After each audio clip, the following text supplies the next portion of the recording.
નમસ્કાર મિત્રો, જય શ્રી કૃષ્ણ. સ્વાગત છે ફરી એક વખત આપનું આપણી યુટ્યુબ ચેનલ શ્રદ્ધા વાણીમાં. તો મિત્રો, આજે આપણે સાંભળવાના છીએ જીવંતિકા માની વ્રત કથા. તો પ્રાચીન કાળમાં શિલભદ્રા નામની નગરીમાં સુશર્મા નામના એક રાજા થઈ ગયા. તેની રાણીનું નામ હતું સુલક્ષણા. રાજા રાણી ઘણા દાની અને ધર્મિષ્ઠ હતા, પણ તેમને શેર માટીની ખોટ એમને મન સંસારના બધા સુખ ઝેર જેવા લાગે.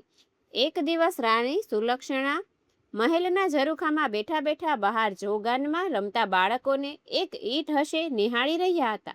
એટલામાં એની પ્રિય દાસી આવી ચડી. આ દાસી સુયાણીનું કામ કરતી હતી. ગામમાં કોઈને સુવાવડ આવે તો એ દાસીને ત્યાં બોલાવતા. દાસી ઘણી સમજુ હતી. તે રાણીના મનોભાવને તરત સમજી ગઈ. એ બોલી, રાણીબા, ખોટું ન લગાડો તો તમને એક વાત કહેવા માંગુ છું, જેથી તમારું વાંઝ્યા મેળું હંમેશને માટે દૂર થઈ જશે. ત્યારે રાણી કહે છે, જલ્દી બોલ, શું કહે છે? ત્યારે દાસી બોલી, સાંભળો રાણીબા, ગામમાં એક બ્રાહ્મણીને 3જો મહિનો જાય છે. તમે આજથી જ વાત ફેલાવી દો કે તમે માં બનવાના છો.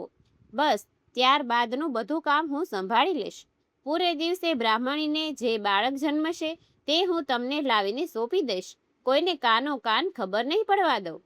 બાળક મળવાની લાલસામાં રાણી સુલક્ષણા આવું કૃતજ્ઞ કરવા માટે તૈયાર થઈ ગયા અને પોતે ગર્ભવતી છે એ વાત ફેલાવવા માંડી. જોત જોતામાં 7 મહિના વીતી ગયા.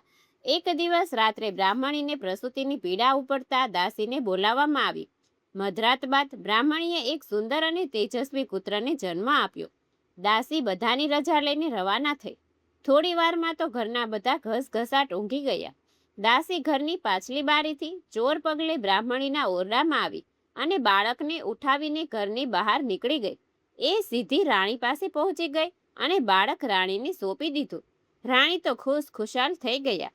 સવાર થતાં જ મહેલમાં સમાચાર ફેલાવી દેવામાં આવ્યા કે રાણીબાઈએ સુંદર પુત્રને જન્મ આપ્યો છે. આખા નગરમાં આનંદ છવાઈ ગયો.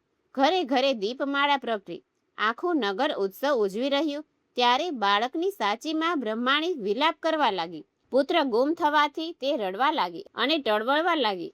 ત્યારબાદ બ્રાહ્મણીએ જીવંતિકા માનું વ્રત શરૂ કર્યું. તેથી માં જીવંતિકાએ બ્રાહ્મણીના બાળક રાજકુમારની રક્ષા કરવા માંડી. રાણીએ તેનું નામ વીરસેન પાડ્યું હતું. વીરસેને મોટા થવા લાગ્યા. યુવાન થયા ત્યારે રાજા સુશર્મા અને પહેલા બ્રાહ્મણ પણ મૃત્યુ પામ્યા. વીરસેન ગાદીએ બેઠા. પ્રજા તેની કુશળતાથી ઘણી પ્રસન્ન હતી. તે પોતાની પ્રજાને પુત્ર સમાન ગણતા. એક દિવસ રાજા વીરસેન પોતાના પિતાનું શ્રાદ્ધ કરવા માટે ગયાજી જવા નીકળ્યા. રસ્તામાં તેને એક વણિકના ઘરે રાતવાસો કર્યો. આ વણિકને 6 બાળકો થયા અને 6 બાળકો વારાફરતી છઠ્ઠે દિવસે મરણ પામે.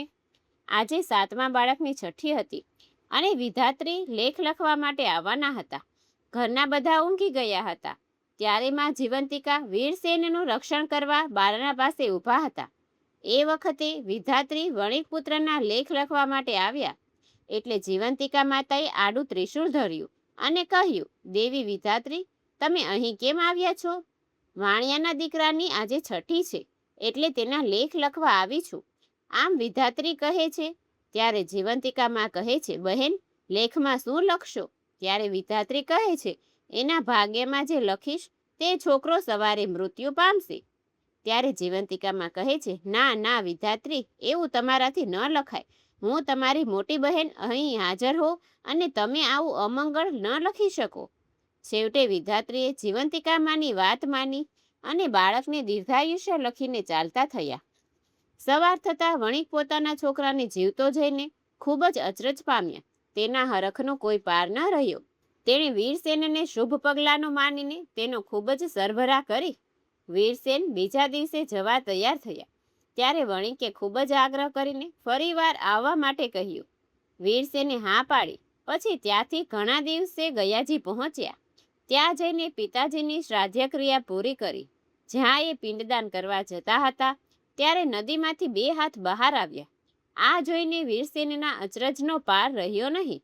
તેણે પિંડ એક હાથમાં મૂકી દીધું અને તેણે પંડિતોને આનું કારણ પૂછ્યું. ત્યારે પંડિતો પણ તેના જવાબ આપી શક્યા નહીં. આમાં બીજા હાથ કોઈ દેવીના હોય જેવો લાગતો હતો.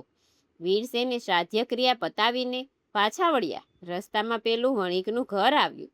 વીરસેને તે વણિકના ઘેરે ગયા. તે દિવસે પણ વણિકની ત્યાં ફરી બીજા બાળકની છઠ્ઠી હતી.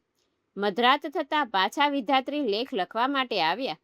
આ વખતે પણ મા જીવંતિકાએ તેને રોક્યા અને આ બાળકને પણ દીર્ઘાયુષ્ય લખવામાં આવ્યું.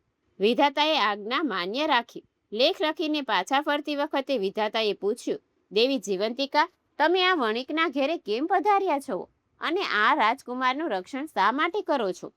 આ ક્ષણે જ વીરસેનની આંખો ખુલી અને તેણે કોઈક વાતો કરી રહ્યા છે તેવું લાગ્યું. તે ચૂપચાપ પથારીમાં પડ્યા વાત સાંભળવા લાગ્યા.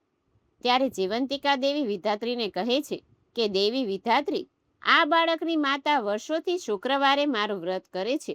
તે દિવસે પીળા વસ્ત્ર પહેરતી નથી, પીળા અલંકાર ધારણ કરતી નથી, ચોખાના પાણીને ઓળંગતી નથી, પીળા માંડવા નીચે જતી નથી. તેથી મારે આ રાજકુમારની રક્ષા કરવી પડે છે અને જ્યાં જાય છે ત્યાં મારે જવું પડે છે. તેના લીધે હું આજે આ વણિકના ઘેરે આવી છું. જ્યાં સુધી વણિકના ઘેરે મારો વાસો હોય ત્યાં સુધી હું તેના બાળકનું અહિત શી રીતે થવા દઉં? ભલે, કહીને મા વિધાત્રી જતા રહ્યા. બંને દેવીની વાત સાંભળીને વીરસેન વિચારમાં પડી ગયા. એની માતા કોઈ વ્રત કરતી હોય એવું એને યાદ પણ ન હતું. છતાં એણે માતાને પૂછીને ખાતરી કરવાનું નક્કી કર્યું. સવાર થતાં વણિકે જોયું તો તેનો બીજો દીકરો પણ જીવતો જણાયો. એને લાગ્યું કે નક્કી વીરસેન કોઈ મહાન મનુષ્ય છે. બીજા દિવસે વીરસેને રજા માંગી ત્યારે વણિકે તેમને આનંદથી રજા આપી. ઘણા દિવસો બાદ વીરસેન પોતાના રાજ્યમાં આવ્યા. મહેલમાં જઈને રાણીમાને પૂછે છે, માં, તમે ક્યું વ્રત કરો છો? ત્યારે રાણીબા બોલે છે, બેટા, હું તો એકેય વ્રત કરતી નથી. આ સાંભળીને રાજકુમારને નવાઈ લાગી. તેને શંકા પડી કે આ મારી સગી માં ન હોઈ શકે. તેણે પોતાની માને શોધી કાઢવાનું નક્કી કર્યું. શ્રાવણ માસના પહેલા શુક્રવારે રાજા વીરસેને આખા નગરીમાં ઢંઢેરો પીટાવ્યો કે આજે નગરની બધી સ્ત્રીઓ પીળા વસ્ત્ર પહેરીને જમવા આવે. કોઈએ ઘરે રહેવાનું નથી. શુક્રવારના દિવસે બધી સ્ત્રીઓ પીળા વસ્ત્ર પહેરીને જમવા આવી. રાજકુમારે પોતાના અનુચરોને મોકલીને નગરમાં તપાસ કરાવી કે કોઈ બાકી તો રહ્યું નથી ને. થોડી વારમાં અનુચરોએ આવીને જાણ કરી કે એક બ્રાહ્મણે પીળા વસ્ત્ર પહેરીને આવવાની ના પાડે છે. આજે એને જીવંતિકા માનું વ્રત છે, માટે પીળા વસ્ત્રો પહેરશે નહીં. રાજા વીરસેન આખી વાત સમજી ગયા. તેણે તરત જ બ્રાહ્મણીને માટે લાલ વસ્ત્રો મોકલ્યા. બ્રાહ્મણી લાલ વસ્ત્રો પહેરીને આવ્યા. રાજકુમાર પોતાની માને જોઈને ખૂબ જ રાજી થયા. મા દીકરો સામસામે મળતા જ બ્રાહ્મણીના સ્તનમાંથી દૂધની શેર નીકળી રાજકુમારના મોંમાં પડી. આ જોતા જ નગરજનો સ્તબ્ધ થઈ ગયા. રાજકુમારે રાણીમાને આ બાબતે પૂછતા રાણીએ રડતા રડતા સઘળી હકીકત જણાવી દીધી. વીરસેને પેલી બ્રાહ્મણીને માં કહીને ભેટી પડ્યા અને તેને પોતાની સાથે રાજમહેલમાં રાખ્યા.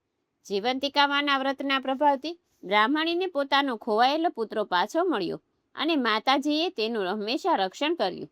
હે જીવંતિકામાં, તમે જેવા બ્રાહ્મણના બાળકનું રક્ષણ કર્યું તેવા વ્રત કરનાર, કથા કહેનાર, કથા સાંભળનાર સૌના બાળકની રક્ષા કરજો અને સૌને સુખ સંપત્તિ આપજો. તો મિત્રો, આપણી સાંભળીમાં જીવંતિકા માની વ્રતની કથા, પૂજન વિધિ. મને આશા છે કે આપને આ વિડીયો જરૂર પસંદ આવ્યો હશે. તો આજના દિવસે જીવંતિકા માનું વ્રત કરીને પ્રાર્થના કરાય છે કે હે માં જીવંતિકા, મારા ખોળાના ખૂંદનારની રક્ષા કરજો, આરોગ્ય સૌભાગ્ય દેજો, જીવનમાં યશ કીર્તિ દેજો. હે માં, એનું સદૈવ કલ્યાણ થાય એવા અમને આશીર્વાદ આપજો. જય માં જીવંતિકા.